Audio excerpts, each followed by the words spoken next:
Nama Imelda Are, NIM 2020-270-782. Kali ini saya akan mendemonstrasikan materi tentang gaya. Yang pertama, gaya gesek. Gaya gesek adalah gaya yang bekerja pada dua buah permukaan benda yang saling bersentuhan. Contohnya, tangan dan buku. Buku ini akan didorong sehingga bergesekan dengan tangan, ya. Yang kedua, gaya otot. Gaya otot adalah tarikan atau dorongan yang bekerja pada suatu benda yang bersumber dari otot manusia. Contohnya, buku ini. Kita akan memberikan gaya otot sehingga buku ini bisa terangkat, ya. Bisa terangkat. Ini bisa terangkat. Karena ada otot tangan sehingga buku ini bisa terangkat. Yang ketiga, gaya gravitasi. Gaya gravitasi adalah gaya yang ditimbulkan oleh tarikan bumi yang bekerja pada pusat benda tegak lurus ke bawah.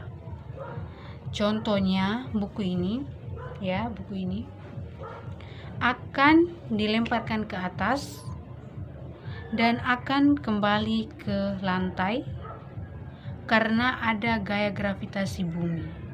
Begini, ya. Atau buku ini akan ke bawah karena ada gaya gravitasi. Yang kedua, pengaruh gaya terhadap benda diam, ya, benda diam. Contohnya, buku ini dalam keadaan diam, ya.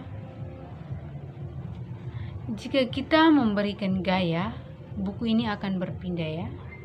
Contohnya kita memberikan gaya otot, ya, gaya otot, kita akan memindahkan buku ini ke tangan sebelah, ya, atau begini. Yang kedua, gaya dapat berpengaruh terhadap benda diam. Contohnya seperti bolpoin ini dalam keadaan diam. Jika kita memberikan gaya berupa dorongan, dia akan berpindah tempat atau bergerak sehingga gaya dapat mempengaruhi benda yang diam menjadi bergerak. Yang berikut, pengaruh gaya terhadap bentuk benda. Contohnya seperti kertas, ya. Kertas. Jika kita memberikan gaya, akan menjadi gumpalan kertas. Hal ini menunjukkan bahwa gaya dapat merubah bentuk benda.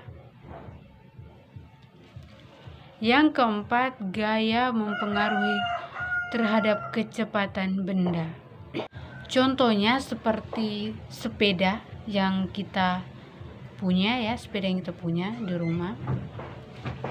Itu kita dapat menambah kecepatannya dengan mengayuhnya lebih kuat lagi. Dengan mengayuh agar dia bisa menambah kecepatan agar bisa melaju dengan cepat. Atau pada sepeda motor, kita bisa menambah kecepatannya dengan menambah gigi. Demikian penjelasan dari saya. Terima kasih.